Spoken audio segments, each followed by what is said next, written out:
Join me, Jonesy, for interviews, recaps and much more. So tune in, unwind and get your sporting fix.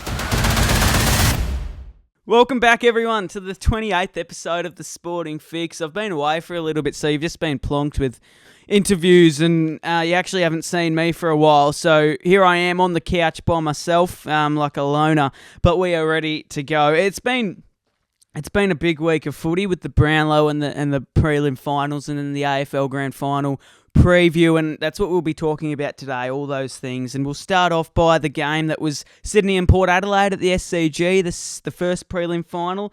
It was a bit of a boring game to watch. There wasn't a lot happening. Sydney were dominating the whole game and they ended up winning 95-59. So it was a decent comprehensive win, and they find themselves in the last day of September, ready to try and chase a grand final victory after the loss in 2022. But it was Goulden and Amati who I thought stood out really, really shone out of the rest. You know, they shined really bright compared to the other players.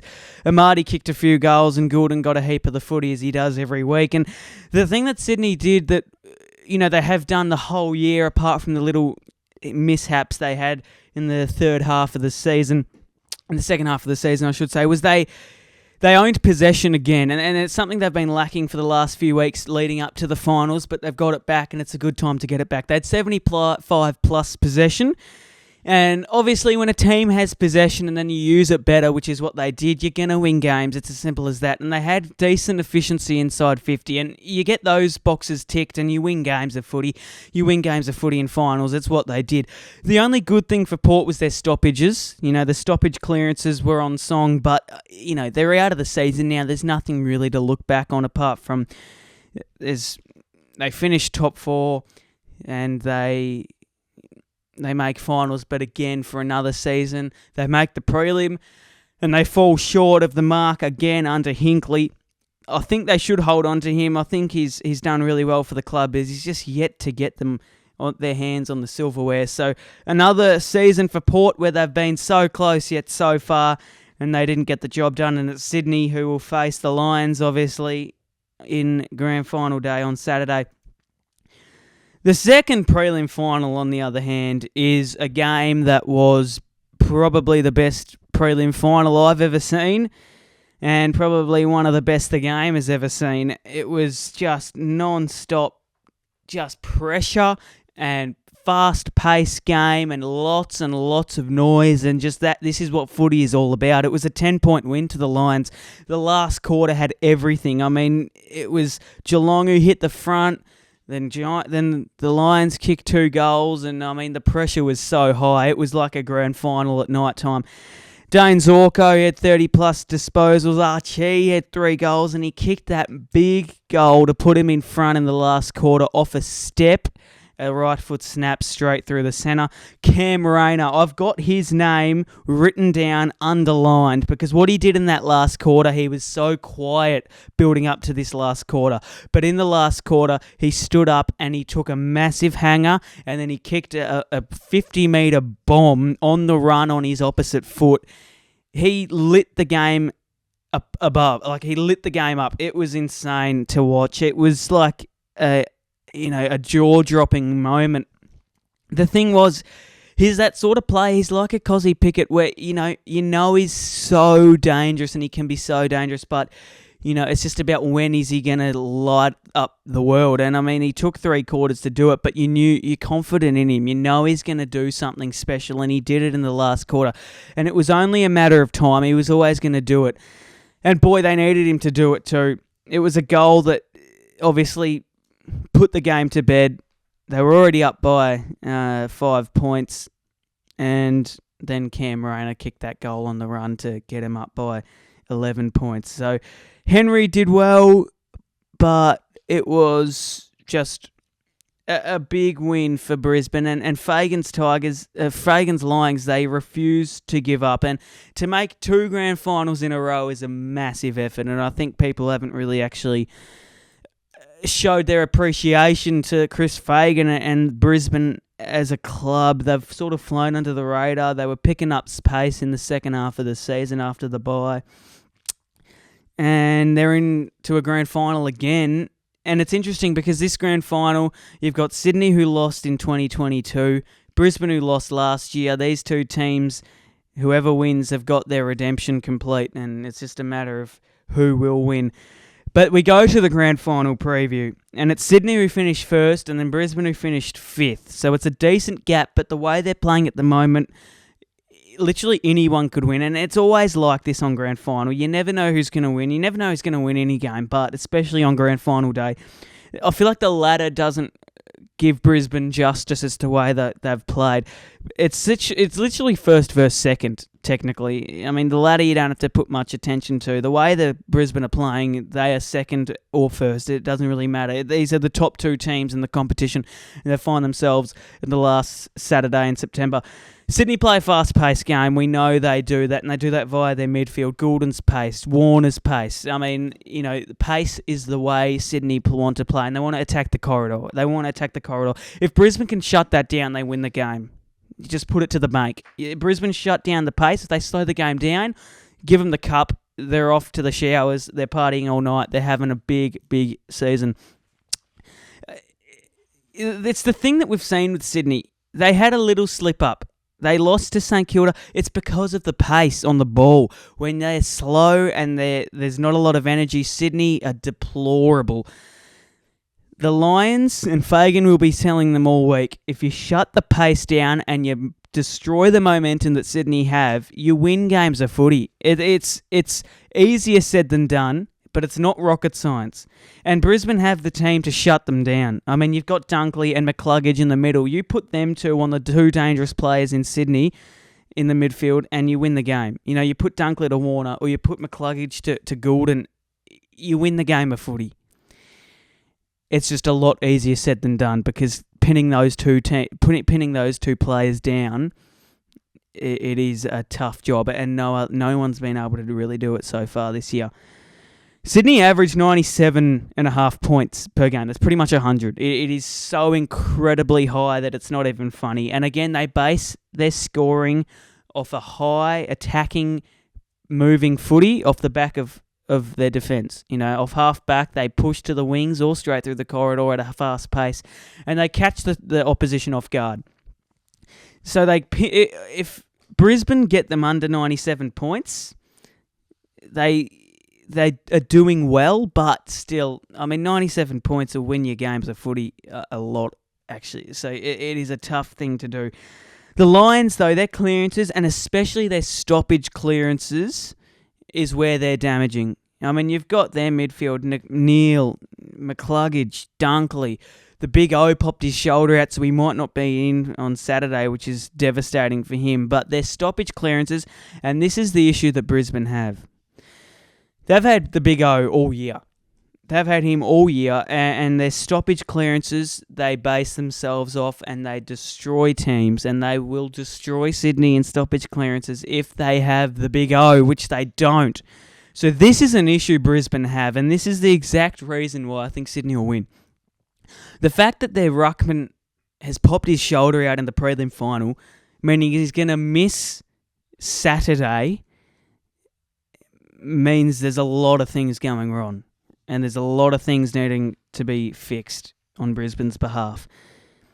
It's so tricky, and some people might think, just get a new ruckman in. Well, it's not as easy as that because you've actually got chemistry between the midfielders. The forwards have chemistry within each other. The defenders do, and so do the midfield. The ruckman is the centre point of the midfield. He is the bloke that gives your Rovers a chance. And for that to be jumbled up, I have concerns for Brisbane, and I have real concerns. But I think what they've shown us this year, Brisbane, is they can overcome adversity in any way, shape or form. A ruckman is a big issue. If you don't have a ruckman, you've got issues. But if any team is going to overcome a lack of ruckman, it's going to be Brizzy. I'm so intrigued for Saturday. I cannot wait. I have Sydney winning by 10 points, and it's because of no Big O. It's because, obviously, Brisbane are in a little bit of a pickle because of their ruckman. But it's because Sydney is such a fast-paced game, and they play such a fast-paced game, and it's so hard for teams to crack that down. Sydney are going to win by 10 points. That's my tip. Put it to the bank. I reckon they'll do that. That's the AFL Grand Final ticked off. The Brownlow Medal. I have Cripps. Wow. 45 votes for this highly decorated AFL player. 45 votes. All the attention is on him, and it is so well deserved. He's a gun player. No word. I mean, you could be the best writer on the planet, and you still wouldn't be able to find a word to describe him as a footballer. Nick Dacos came second on 38 votes, and he still broke the record for most Brownlow votes in a season. I mean, you look at AFL and you look at so many players, they don't get 45 votes for their career. Paddy Cripps has just rocked up to Crown in Melbourne, and he's just picked up 45 votes in the space of 3 hours. I cannot wrap my head around it. I love Paddy Cripps as a footy player. It is so remarkable what he's just achieved, and I'm still pinching myself. 45 votes we have not seen in the history of AFL, and this game has been around for centuries. This is a Brownlow count that will not be broken ever. I cannot see it being broken ever. He's not only beaten the record, he's smashed this record. And people, there's this tall poppy syndrome going around. 3 votes Cripps. Well, he's a damn good player. But is it a bit excessive? I feel like 45 votes is... it's quite excessive. He missed 23 votes. I mean, that's just... He could not have had a more perfect season based off numbers in terms of the Brownlow count. I said it last year, and I will say it again. The umpires need to access stats for Brownlow medals. And this isn't a dig at anybody, but the AFL. It's not Cripps' fault. It's not anybody. It's not none of the players' faults. It's the system of the AFL. Because you get these perfect games. I mean, Goulden played a perfect game. Everyone plays a perfect game. And Brent Daniels, as an example, he had 29 touches on multiple occasions, didn't even pick up a vote. I think it would be very beneficial. The umps, they don't have access to the stats. They just see on game day who they reckon played the best. And that's fine. But I think the stats will strengthen their decision on making a 1, 2, 3 vote count. I mean, you can't choose 3 votes for a person picking up 16 disposals over another player picking up 30. I mean, you've got to be able to find the difference, and you've got to be able to find these numbers, because it is just blatantly obvious that a person who picks up 30 disposals is playing a better game than a person picking up 16 disposals. You've got to make sure the umps get the stats, and I said it last year, and it needs to be done, but it shouldn't overtake the umpires' decisions. The fact that the umpires have stats, they need to be able to have the stats to back their decision, but it shouldn't overtake their decision. They need to use it wisely, but I don't even think it will change. But geez, a 45 vote count at a Brownlow Medal. Obviously, it's been never seen, but oh my goodness gracious me, that is... I was watching the Brownlow and my jaw was open the whole time. I could not believe what I was seeing. It was genuine history. And then we go to the goal of the year. Oh, I nearly fell off my chair when I saw this. It was just single-handedly the worst top 3 goal of the year nominees I've ever seen in my life. Harley Reid, don't get me wrong, that goal was exceptional, and the other 2 from Nick Dacos was simply amazing too. But you've got 24 rounds in a season of AFL. Tell me there's a better goal than that. Please do. I was sitting there and I was seeing him get up and take that medal, and I was happy. But I knew deep down there was a better goal than that. That is a very nice goal, do not get me wrong. He picked it up from the centre, he ran to the 50-metre mark, and he kicked a goal on the rung. Beautiful finish for such a young man, but goodness gracious me. There is a better goal than that in season 24. The mark of the year, it was Jamie Elliott, it was Bobby Hill, and it was Zane Dersma. Zane Dersma should not have been top 3, so knock him out. And I'm glad he didn't win that because he didn't deserve to. It was a very good mark, but it should not have been top 3. I thought Jamie Elliott's was by far the best. He was up there for a mile, and I think the fact that he fell on the turf and he sunk in all the attention, it made it more theatrical, and I thought he deserved to win it. Bobby Hill, he got up a long, long way, but he bounced down, and it wasn't as theatrical. And, footy these days is about theatre and entertainment, and Elliott provided that. He was on the head of his opposition player for what felt like an eternity. I think it should have been Elliott, but Bobby Hill's mark was exceptional. It was a very interesting Brownlow night. Very interesting Brownlow night. It was a little mundane, but it was historical nonetheless. 45 votes, Patrick Cripps. The fact that Nick Dacos even beat the previous record, coming second at 38 votes. It was such a high Brownlow count. There's a lot to take away from it. It's the fact that the umpires need the stats. There are better Goal of the Year nominees than those top 3. And the Mark of the Year, I think Jamie Elliott's deserving of that. I do. I really do. So I think that's, in a nutshell, that's the Brownlow Medal ticked off. And we've got the Grand Final ticked off, the preview for that. And, of course, the 2 prelim finals that have just been. So tune in for Saturday, the Grand Final day. It is a big game ahead of us. Sydney by 10 points in my eyes.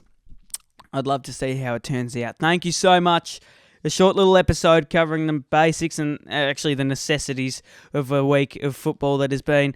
And I'll see you next time for the AFL Grand Final recap for the last time in season 2024.